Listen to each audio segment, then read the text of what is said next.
Yeah, so I guess before we kind of dive into it, it'd be great if you could give kind of a brief like intro of yourself and talk a bit about your background. Yeah, sure. CTO of Mirror, .xyz. It's a platform for publishing on Web3, and it includes a bunch of Web3 widgets and tools, and we call them economic blocks because they allow publishers to basically interact with the Ethereum blockchain to sell things like NFTs and do auctions and crowdfund, publish content to via a decentralized storage protocol called Arweave. Started that about 10 or 11 months ago with somebody named Dennis Nazarov. And since then it's grown quite a bit. And yeah, it's doing quite well. So some people might know it. Before that, I was working at a crypto startup called Dharma, originally Dharma Protocol. We ended up pivoting into a mobile app and a trading platform. And so some people might know that one as well. It's really one of the sort of OG crypto protocols. So I was there for about 3 years. Prior to that, worked at a hedge fund, a crypto-related hedge fund called Mirror for a little bit. But then before that, a couple of years in like Web2 stuff. So yeah, about like 15 years of pushing to prod and now trying to do something Web3. Very cool. It's actually like a little bit hard to hear you. Like I can hear, but somebody said it's barely audible. I don't know if it's like a mic thing or.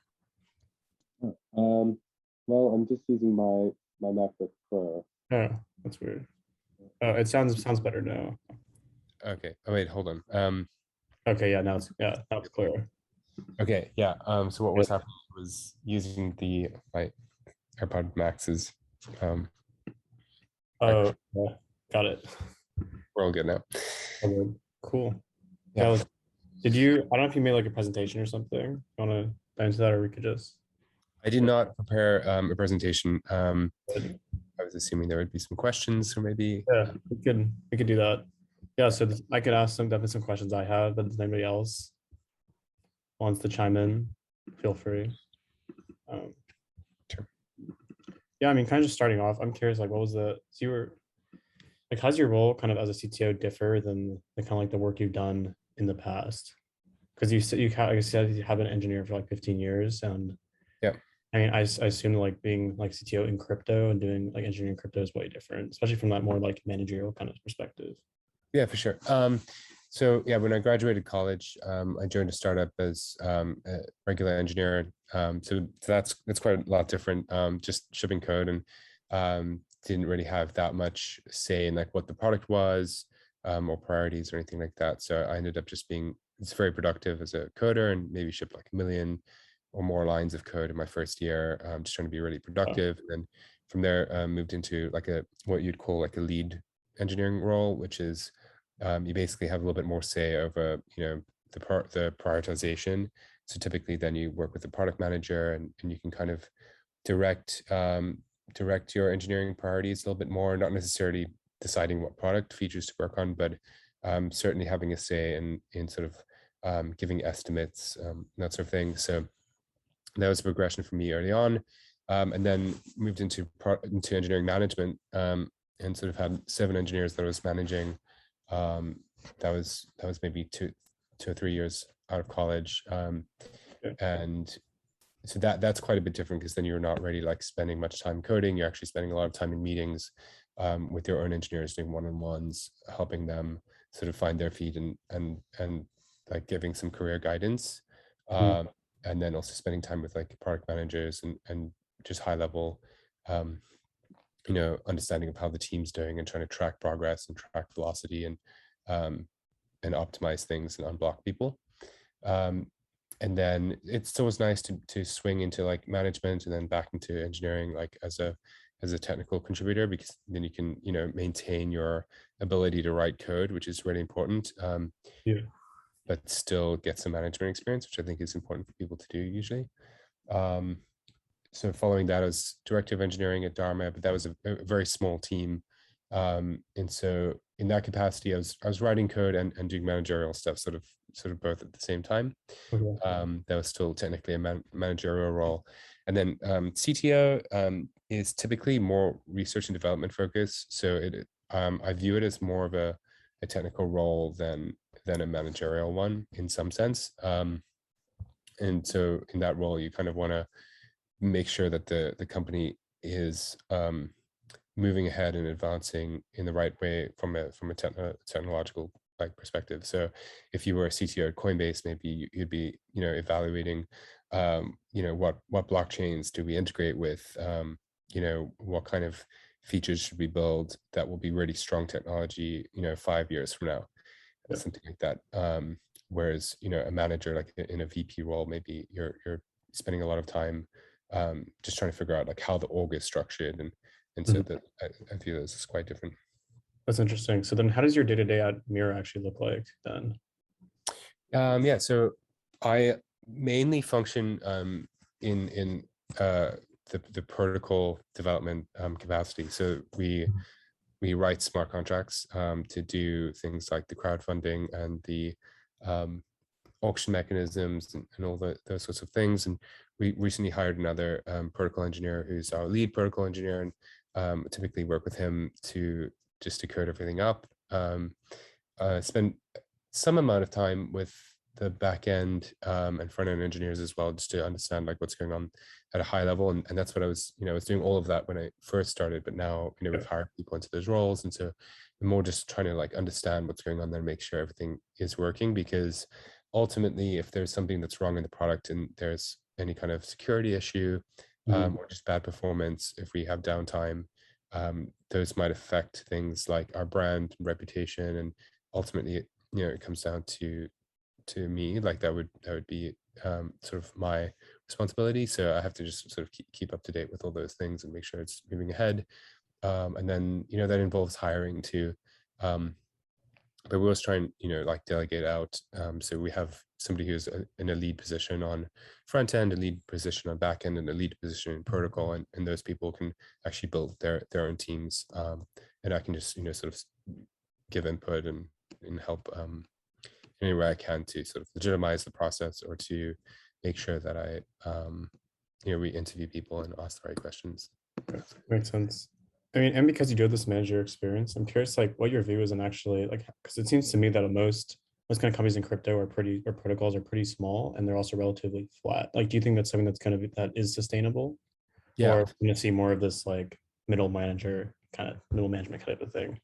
Well, it's an amazing thing that you can have a team of 10 people at a compound or a protocol, a compound or a Uniswap or something like that, and they can build these extremely high leverage protocols that can be used to transact like tens of billions of dollars in volume, but it's a very small team that builds it. I think that's just a testament to the leverage that you get with this technology. It's quite amazing, and I think it potentially is sustainable. We'll continue to see very small teams and a lot of younger engineers just build incredible technologies and make breakthroughs with very small amounts of code. Uniswap was created, it was 200 lines written by Hayden Adams, and he didn't necessarily have this great engineering background. He's just somebody who's fairly new to programming. I think he has a degree in mechanical engineering or something, and then got a grant of I think 100K from the Ethereum Foundation, and then built Uniswap V1, and now obviously Uniswap is it's like a $20 billion market cap company, and Massive.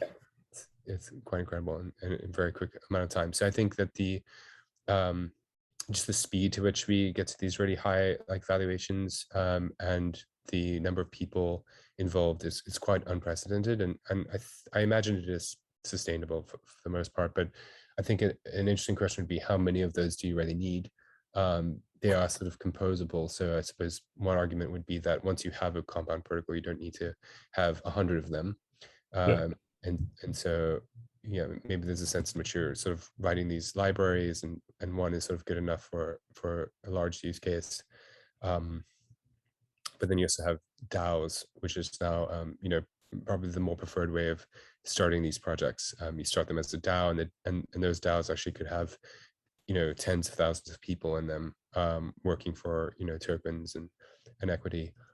And so I would say it's sustainable, but I wouldn't necessarily bet that that's how it goes forward. I think that there are some other interesting factors involved as well.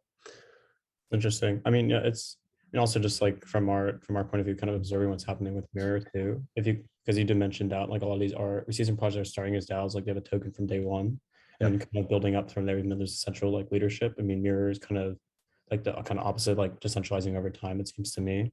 You could talk Yeah. more about kind of like what's like, what are the team's reasons behind that, like thinking kind of the timeline you guys are looking to decentralize over. For sure. So there was a really good article written by Jesse Walden. He was at A16Z at the time, called Progressive Decentralization. And that's a great little phrase.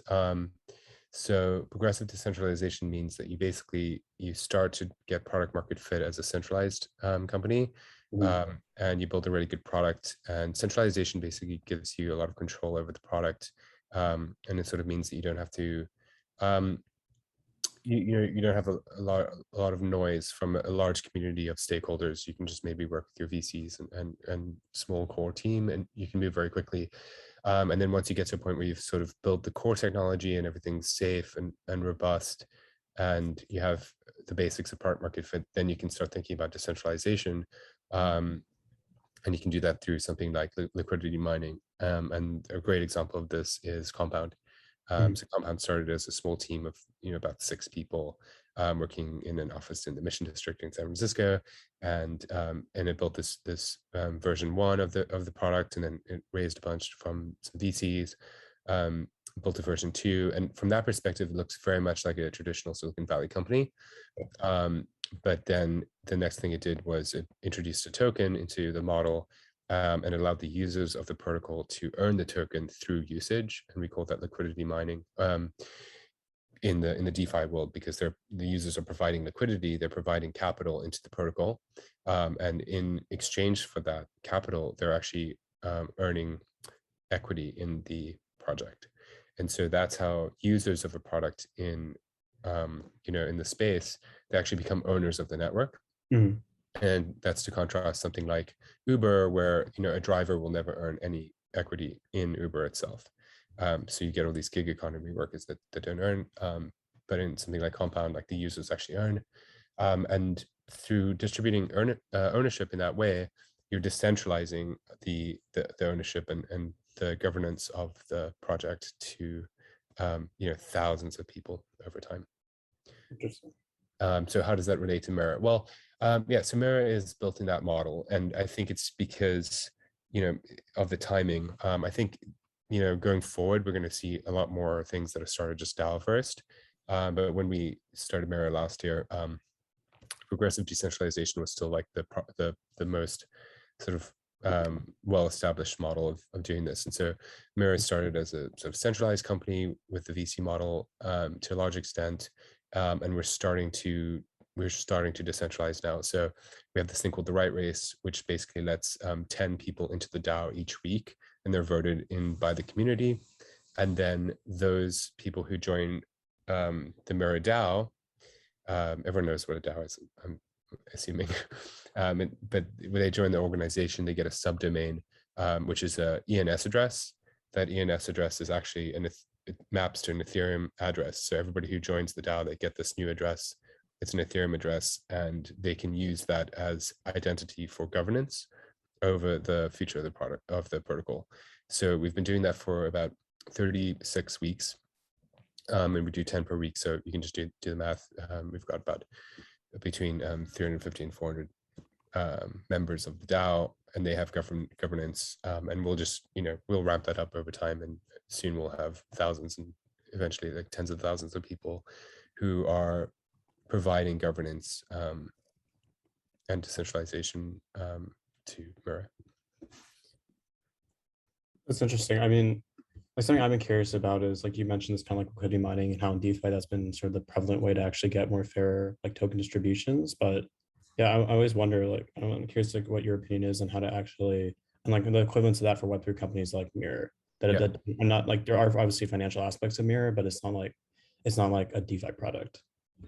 Yeah, exactly. So so last year the main companies were DeFi companies, right? So you had Compound and Uniswap, and they decentralized in different ways. So Uniswap did an airdrop whereby they said anybody who had ever interacted with Uniswap protocol was essentially a valuable user and should have ownership of the network, and they just airdropped them 400 tokens each to every address.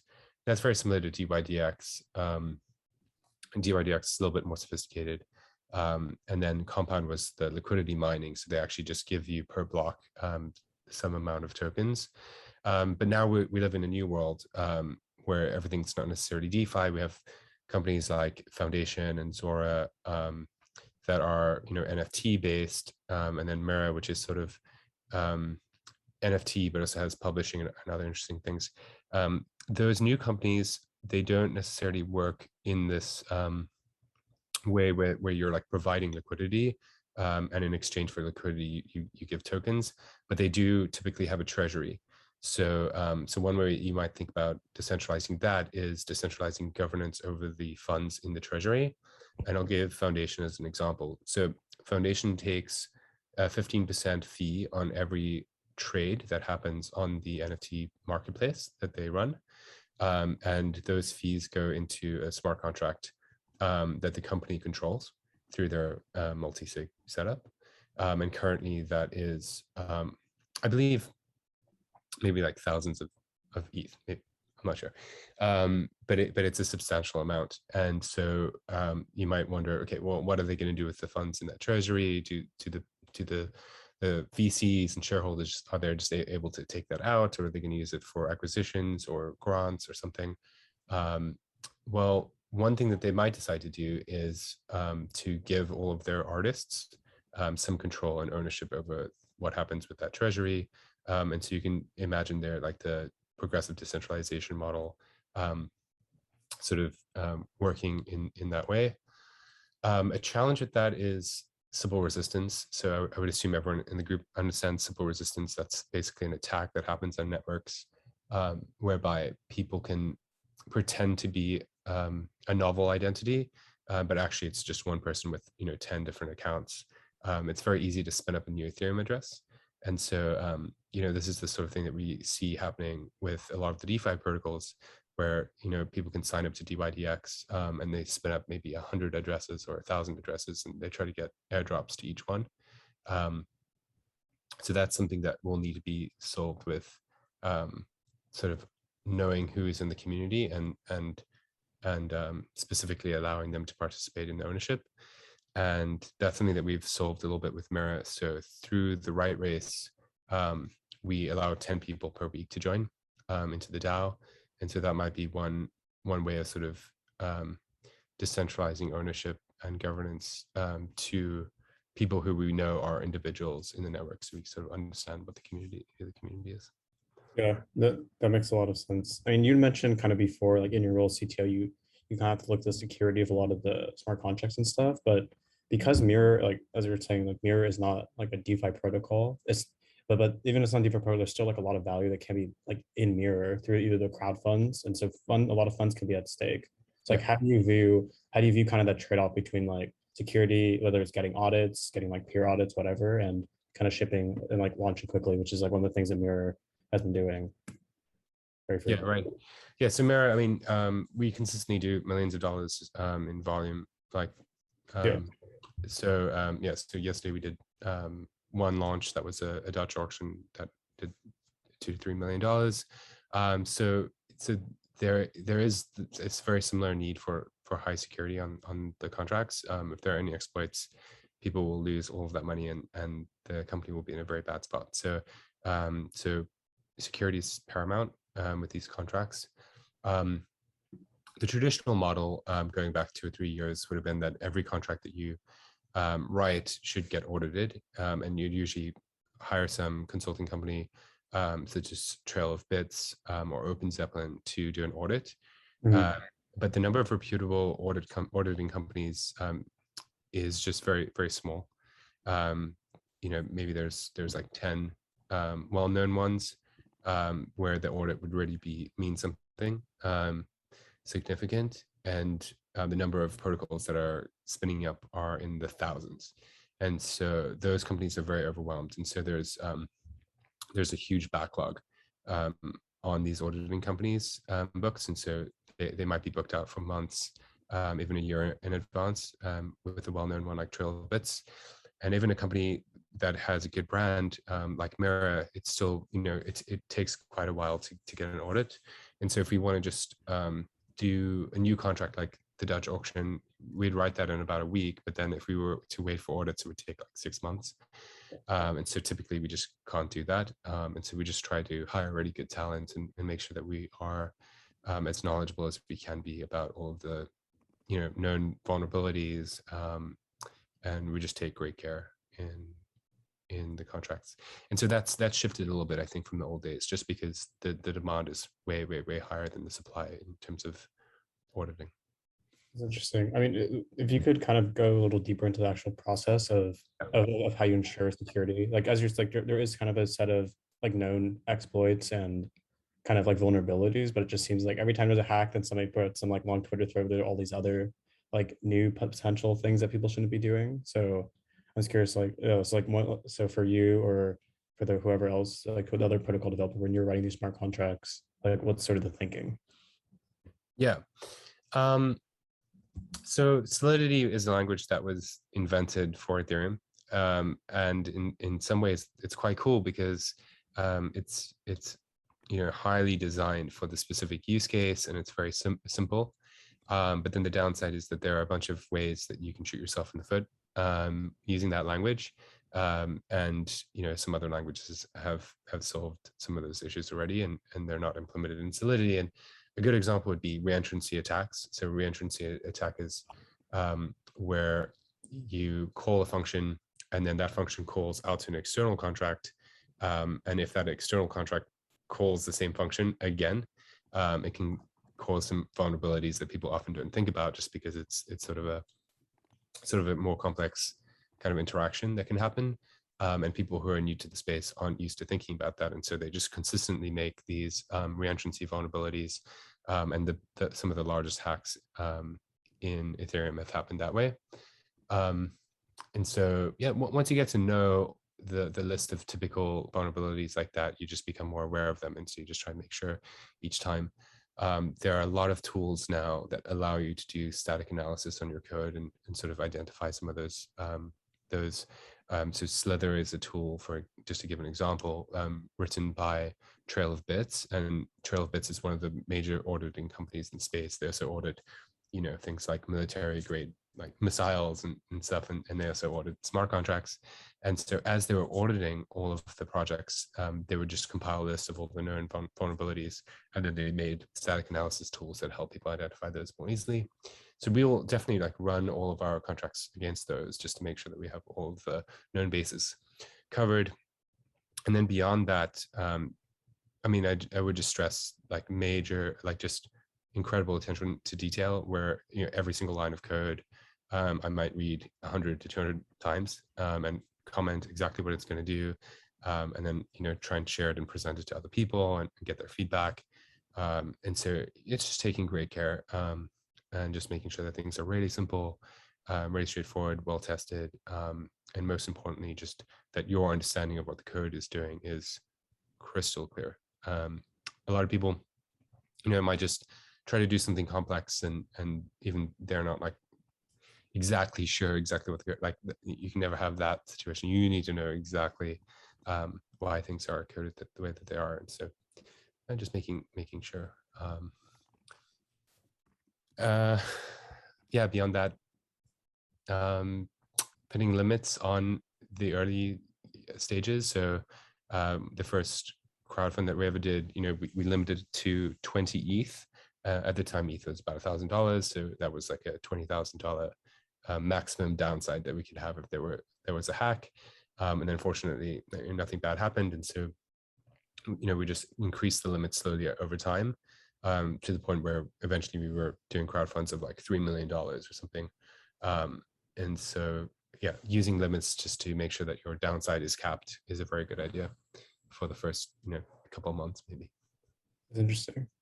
I mean, because you're, I mean, because obviously, like, because Mirror is kind of one of the major, seems like one of the major players in this kind of Web3 space, especially with kind of catering to different creators and people who want to like push out content but actually directly monetize it. Are there any other kind of interesting projects that you think might be sort of underexplored in a similar, like kind of like sister projects, sort of?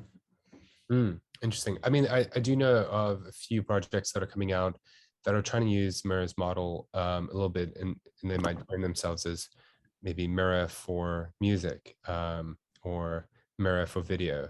And so I think that those are quite interesting. I wouldn't say any of them have fully matured yet to a point where I'd like sort of single them out. But you know, something like Catalog Works maybe is something that's trying to do allow musicians to monetize, and there are a few ones like that, and they'll typically use an open source NFT library like Zora, allow musicians to mint and then display that in the web, and then it sort of is like Bandcamp or SoundCloud, but you know, where every song is an NFT and you can see who the owner is and that sort of thing.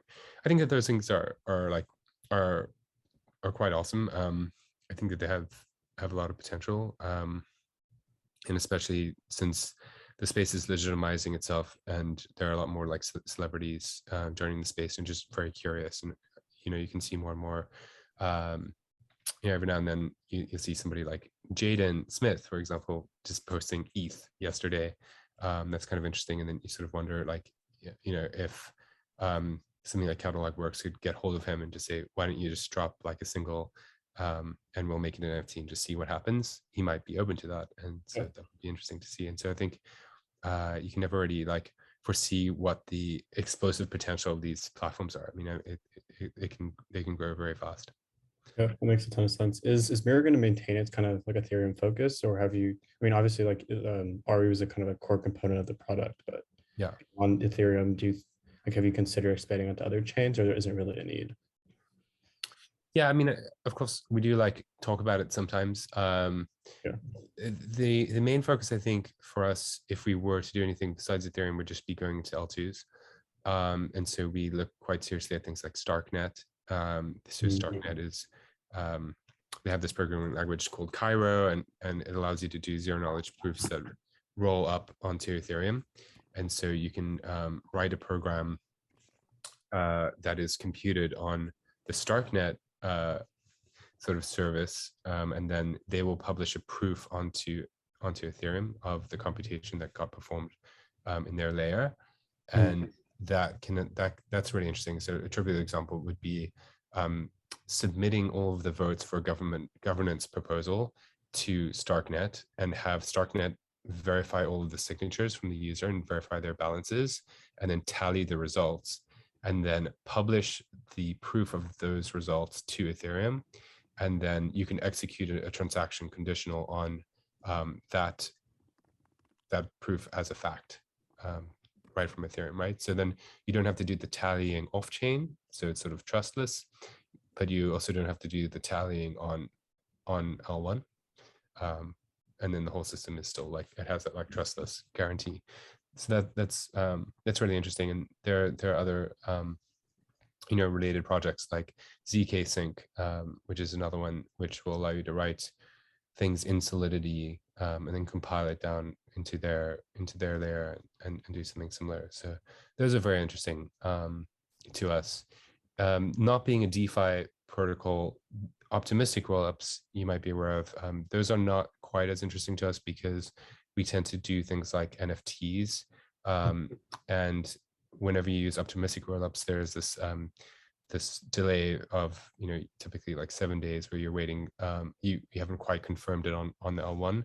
For DeFi, that's not such a problem, because as long as everyone understands that the proof will eventually go through, they can sort of cover the fungible token, so they can like lend the equivalent value of that token on the L1, because the tokens are fungible, but you can't really do that with NFTs.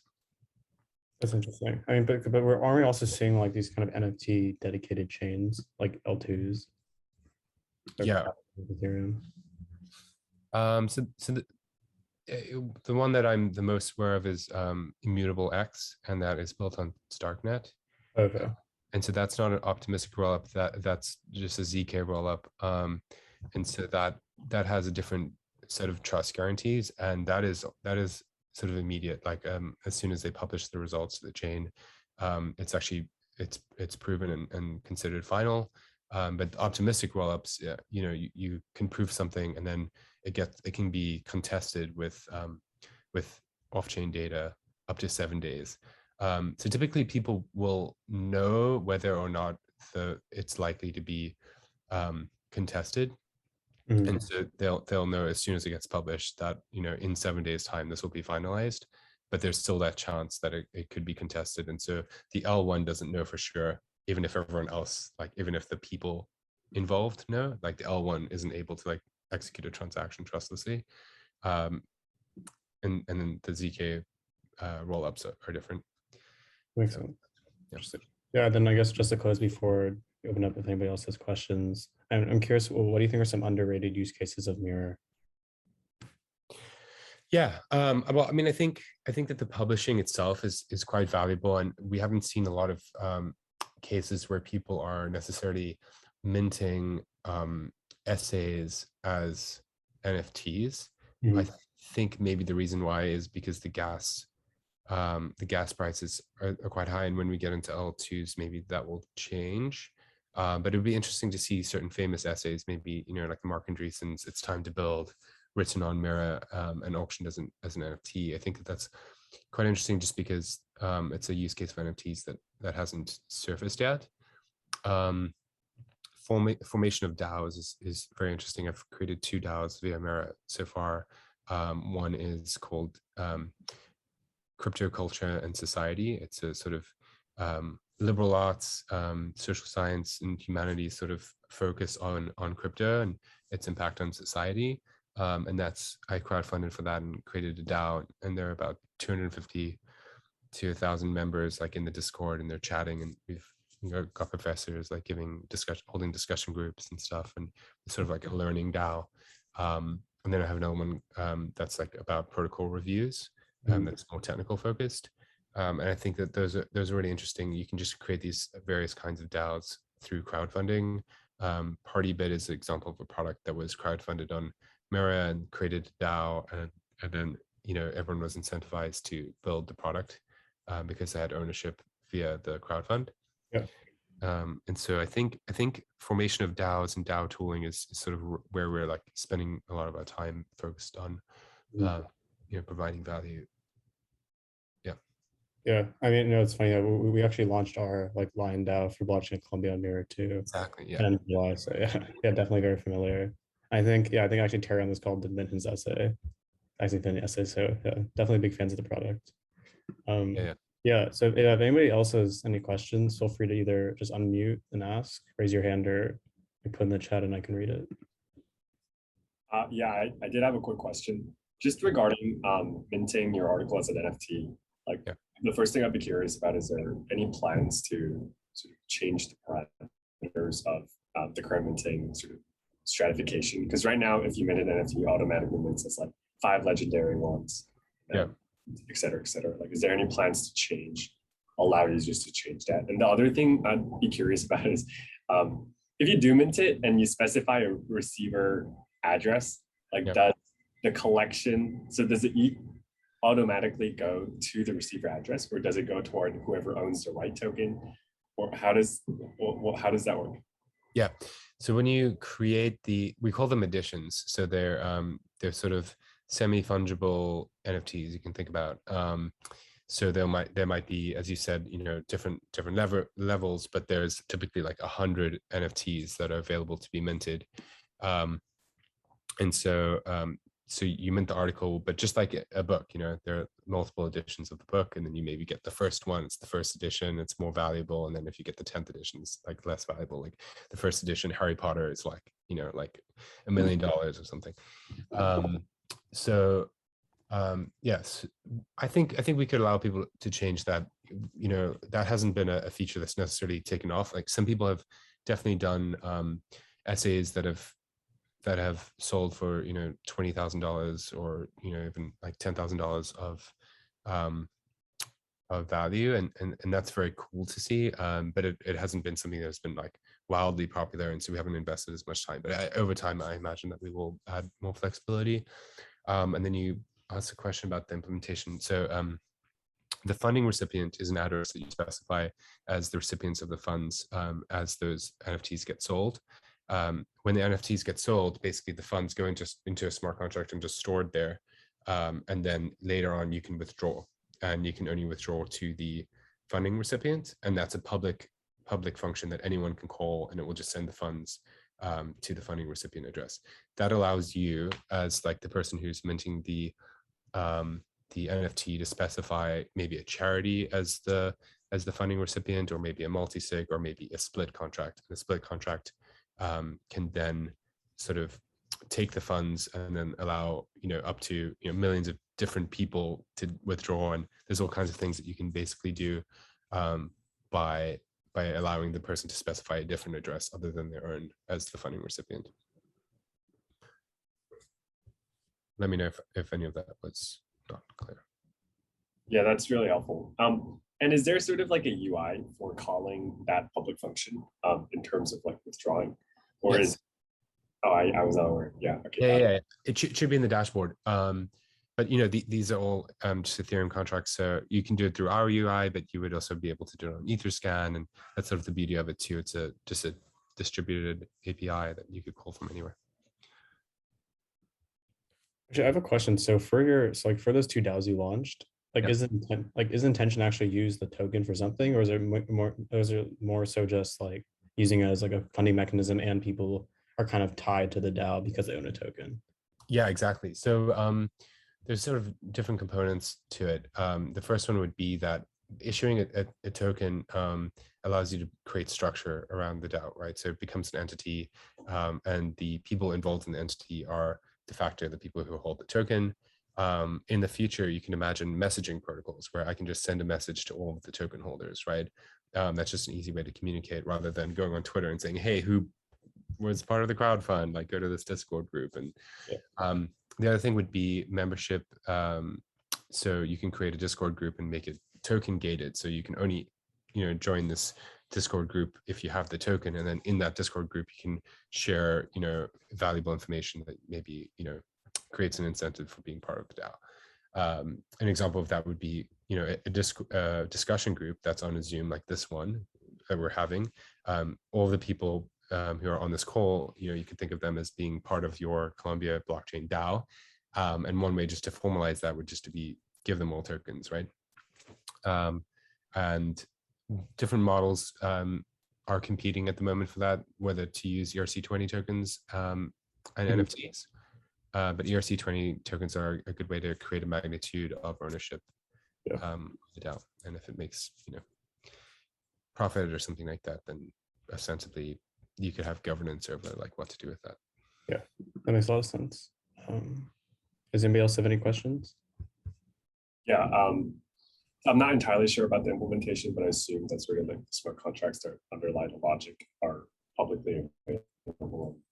And sometimes, like, I found projects have like their front end also available. So in which case, like, as sort of a content aggregator, how do you think about building value capture specific to your protocol versus, like, could anyone just spin up a fork and like attempt to build their own?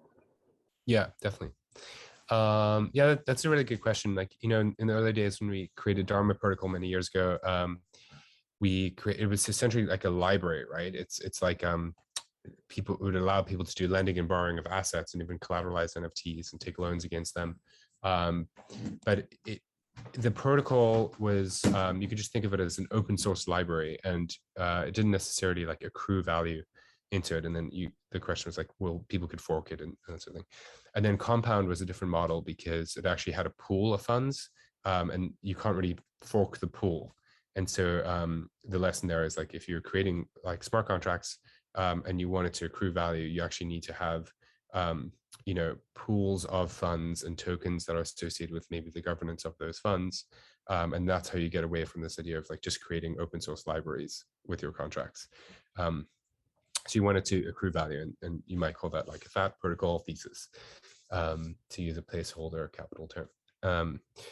And so, yeah, so how does Mirror do that? Well, when people use the crowdfunding tools or the auction tools, there's a fee. It's 2.5%, and that goes into a treasury.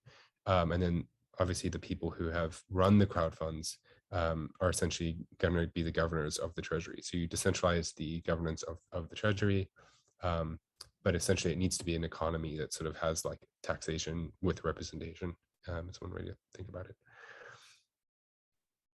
Right. I guess the way like I thought about it was compound is unforkable because like you can't replicate liquidity. But like yes, exactly. You're right. But that if is you have fees, by definition, wouldn't it like be beneficial for at least the end users or publishers to sort of fork it and then like establish a protocol with zero fees? yeah. I mean, you can just run the game theory of that, right? So like if you have a protocol that's working quite well and people are using it, and there's a fee, but the people who are paying the fee are getting representation in governance, they might just be really happy with that arrangement. And so that might just work out better than this idea of, one of them deciding that they're going to fork it and then they're not going to have a fee, and then there's like no maintenance of the protocol, and it might just deteriorate over time. Like, that's just an open source problem, right? Like, who's going to maintain the open source project if there's no like capital available to sustain the building of it? So I would say, yeah, maybe that could happen. Like, I'd be perfectly happy if people, forked Mirror's protocol and took out the fee and tried to run it that way. But I'm just not sure that would be a sustainable thing, like over time. Like, would that continue to have really good security guarantees? We've seen many times that happen in DeFi where people have tried to fork Aave and take out the token, and then they just create a mess and funds get lost. And I could point to specific examples of that. So I think you want a core team that's actually like sustainably funded, that's going to make sure that the security guarantees are really high on the protocol and that they keep developing it, keep updating it, and adding new features. And I think that if you create taxation with representation, in the sense that the fee that you're paying also gives you some kind of ownership over the network and a say, that can be quite sustainable. But it also gives you the opportunity to exit. So if the protocol is not performing well, and you did think that you could do a better job, then that's quite cool. Then you can fork it, right? And change things about it. And I just think that that's great. That's an awesome answer. I guess just a final question would be, like, everything you said, like, how would you think about that when the space is really, really mature and these protocols are sort of ossified and right, like they're just static and ossified? Like, in that case, would fees just drive to zero? Yeah, that's interesting. So there are a couple of protocols that you might think are sort of ossified in the sense of they have slow governance.